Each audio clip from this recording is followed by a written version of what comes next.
Hello everyone, Charles Watts here, the Arsenal correspondent at Goal, joining you on Saturday. I hope you're all having a very good start to your weekend, wherever you're watching this around the world. Of course, Arsenal going out to the FA Cup last night, losing 1-0 at Manchester City. We will talk about that game. That's how we're going to start today's video, having a little look back on that game, some of the big talking points from it, see what Mikel Arteta had to say afterwards.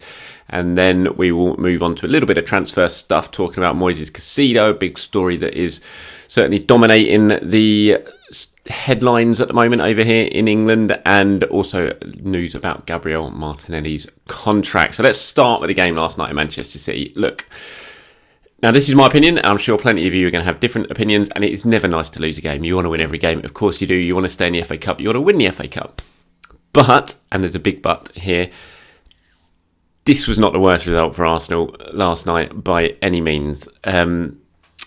I'm not bothered too much about going out the FA Cup. I think we all know, look, the priority this season, the position Arsenal are in, it is all about the Premier League. 100%. It would have been nice to win yesterday. It would have been nice to beat Manchester City away from home in that bad run against them.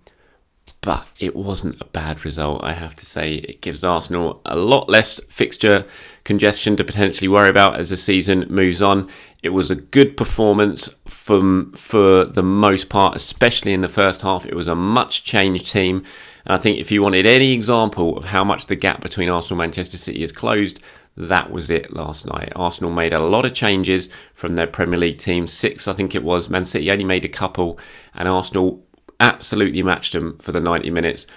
Conceded 1 goal in the second half to a defender that was a disappointing goal to concede, but it was a decent finish from Ake. In the first half, I thought they were a better team, Arsenal comfortably. The key thing was Thomas Partey going off, no doubt about it. That Arsenal lost the control in the midfield once Partey went off, and it was another example of how big a dip there is when Partey isn't there. But Trossard, I thought, was excellent in the first half. Really looked dangerous every time he went forward. Arsenal were definitely the better team in the first half. The team most likely to score. A couple of really good saves from Stefan to keep Arsenal out. I thought on the whole, Arsenal kept City really, really quiet. Rob Holding, it was a weird game for Holding. I actually thought he played very well in the first half. He went toe-to-toe with Haaland. It was a big battle. The yellow card right before half-time obviously changed things, and I think Arteta was absolutely right to replace him in the second half, because the way that battle was going between him and Haaland, you always felt there could have been a second yellow card there. But on the whole, I thought he disrupted Haaland. He was aggressive, barely gave Haaland a sniff, and I thought Saliba came on, did really, really well against him as well in the second half. So there was lots to like about that performance from Arsenal, given the changes that were made and the way they approached it and the personality they showed in the game. And for me, the big thing was just not getting a hammer in last night. I think that would have been, even if it was the changes, if they'd have gone there and got battered like 3 or 4-0 and City had steamrolled them, then all the talk would have been, City are far too strong for Arsenal, here they come. But the fact they didn't get hammered, they get hammered yesterday, it was a really even contest that easily could have gone the other way. Despite all the changes, I think it wasn't a bad thing for Arsenal by any means. And the focus, it has to be on the Premier League this season. And I don't think that game is going to do anything psychologically for the remainder of the season or mentally for the remainder of the season. If anything, I think it's going to give Arsenal a bit of a boost, because they're going to know, look, we went to City away from home with a much changed team and we matched them throughout and easily could have won that game. So I think if anything, it's going to give them more of a confidence boost than anything else. So not the worst result in the world, I have to say. And look, some of you are going to disagree with me, I'm sure, and you'll think it was disappointing that it gone out. But there was a lot to like about that performance. As I said, Trossard played really well. I thought Matt Turner played really well in goal. He came for everything, claimed it all, made a couple of good saves. Couldn't do anything about the goal. As I said, I thought Saliba played really well. I thought Gabriel played well. Partey was pretty solid in the first half. Trossard was undoubtedly the standout performer for me, for Arsenal. I thought he was excellent, and just looks like he's been part of the furniture for years, the way he's settled into this Arsenal team. So that's a big, big positive. Sambi struggled again when he came on, and I'm not going to blame Sambi, really. I'm not going to criticise him for it too much. I know he's been singled out a lot for his performance, and but he's just not a holding midfielder, and he's certainly not a Thomas Partey. And when you come into a team in that formation, when there's so much emphasis on the holding midfielder, protecting the back four, but also progressing the ball forward, it's really, really difficult. And I just don't see him as that sort of player. And so yes, I know he got a bit of criticism for the goal. We didn't shut the position down. There was that moment where you can see Martin Odegaard getting really, really angry at him for not being in the right position in the sort of central area. But it's just hard. Thomas Partey's such a one-off, and Sambi's so young, so inexperienced. He's not playing regularly. It's really difficult for him to come in and make a big impact. So I'm not going to criticise him too much for what happened last night, but I think it was definitely another example of how much Arsenal need to try and bring in another midfielder, especially with the news of Thomas Partey's injury, which we'll get to in a minute, which is a big concern. And that's the defeat wasn't the thing that worried me the most last night. It's what's going on with Thomas Partey. That is undoubtedly the big worry. So that injury, he came off at our time, Thomas Partey. He took a whack in the ribs and he kind of tried to play through it, but he ended up going off at half time because he just couldn't deal with the pain anymore. And if anyone's had a rib injury, you know how difficult it is just to walk, let alone run, and certainly run at an elite level football match away at Manchester City. That is not going to be easy. Now, we've just got to wait what the news is on Thomas Partey. It's what Mikel said after the game. He said he had some discomfort and it was getting worse and worse. He could not continue. He was not comfortable to continue. There's no initial diagnosis yet. Tomorrow or the day after, it will have to be an MRI scan and we'll see what he has. That's a worry. There's no doubt about it. Thomas Partey is, I would say, the most important player in the Arsenal team. When he's not there, there's no cover for him. There's no one who can play the role that he can play. We saw how much Sambi struggled to sort of do that yesterday when he was thrown into the mix, especially away at a team like Manchester City. Mohamed Elneny's injured, who's probably the person who would come in for Thomas Partey. He's injured, potentially for the season. So this is a massive worry. I'm not going to criticise Arteta for playing him yesterday. I thought he should have played him. So I'm certainly not going to criticise him for playing him yesterday. But I think that Arsenal really need to try and step up whatever they're going to try and do in the transfer market between now and then. Hopefully, fingers crossed, this is nothing bad for Thomas Partey. He just took a bit of a whack and it's going to be fine. I'm not sure why he needs an MRI scan. I thought that was weird. Surely he needs.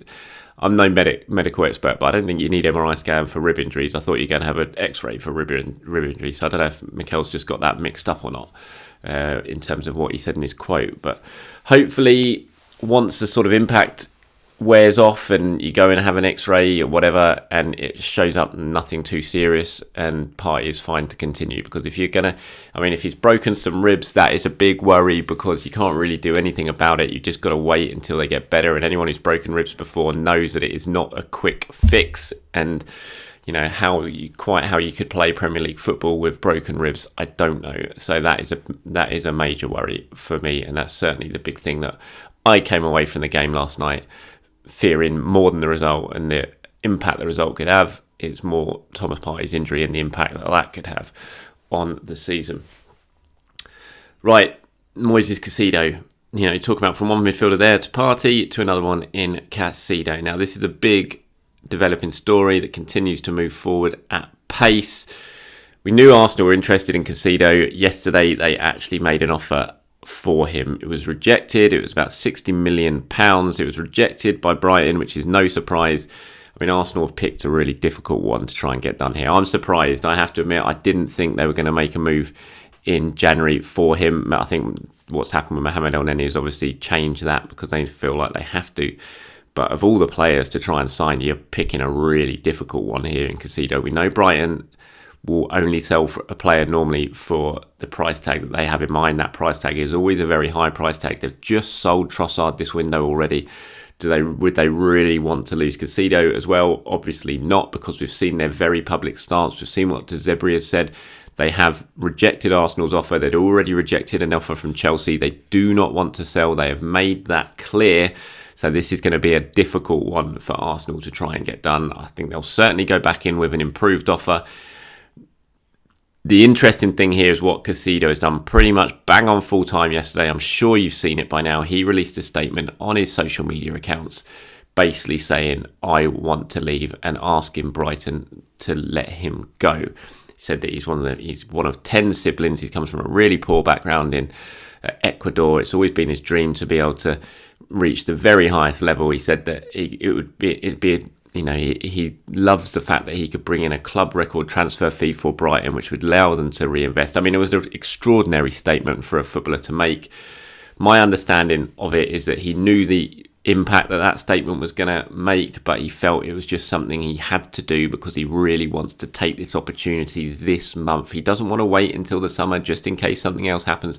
He wants to take that opportunity this month, and that's what's forced him to make this statement, and he just felt like it was something he had to do. Now, there has been developments on that this morning. Brighton have asked Caicedo to stay away from the club until after the transfer window shuts. Their public stance, is that he's still absolutely not for sale and that they're counting on him for the second half of the season, but they just want him to stay away until the window's shut and then bring him back in once that has sort of cleared his mind and he realises that he is not going to go. So it's an interesting one, and it all depends on what Arsenal are going to do, how high they're going to go when they return with a second bid. Do Chelsea come back in now as well and try and get a deal done for him? Knowing Todd Boehly, I wouldn't be the way he's operating, I wouldn't be surprised. So we will wait and see, and then it depends on Brighton. The public stance that they're taking right now is very firm. He is not for sale unless some huge monumental offer comes in. Now, will Arsenal dramatically raise their offer? We'll have to wait and see. I think they'll raise it, but will they raise it to a number that Brighton deem acceptable? That's a whole another question. So this is a story that's going to run until Tuesday, right up, you feel, until deadline. And whether this injury to Thomas Partey sort of twists Arsenal's arm to go higher than potentially they would have done before, again, that's all something that is going to be decided over the coming days. But it's an interesting one. He's a very young player. He fits the Arsenal profile. He's done very good things for Brighton. I mean, a lot of people are saying, more from the Brighton end, 60 million, that's just clearly not enough for a player like him. I thought, well, really? I think, just like the Mudryk thing, I think it's a fair price what Arsenal are offering here. £60 million for a player who cost a pittance of that not long ago.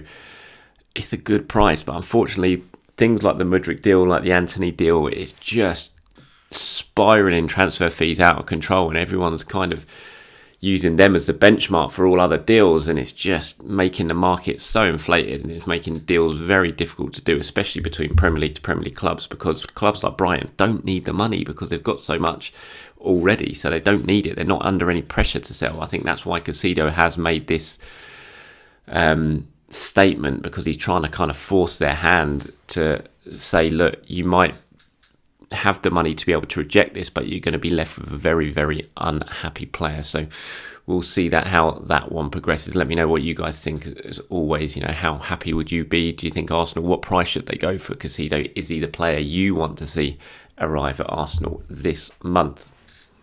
Okay, before I go, just quickly, really fantastic news. Gabriel Martinelli has agreed a new contract, 4.5 years. My understanding, it's been agreed in principle. It hasn't been signed yet, but that is going to happen imminently, and we could well have an official announcement some point within the next week. Fantastic news. 1 down, 2 to go. The fact that Martinelli has agreed is just a big boost for Arsenal ahead of the second half of the season. Saw the impact again he had when he came on last night as a substitute. I thought he was very, very good in that little cameo for the last 15 minutes, 20 minutes, whatever it was. And now it's a case of trying to get Saliba and Saka down. Arsenal are balancing their spinning plates here. They're trying to get really key contracts renewed all at the same time, which is never easy. The fact that they've now got one done and agreed, and by next week, hopefully fully confirmed and made official, then you can focus on the other two and try and get those two done as well. But really fantastic news. 2027, that contract is going to run to for Arsenal. And real protection there for one of the best young talents in world football. So great news on that. Okay, that's it for today. Thank you very much for watching, everyone. Please do enjoy the rest of your weekend wherever you are around the world. Have a fantastic time. Don't worry too much about the football last night. Not the worst result by any means, in my opinion. Anyway, have a fantastic weekend. I'll speak to you soon.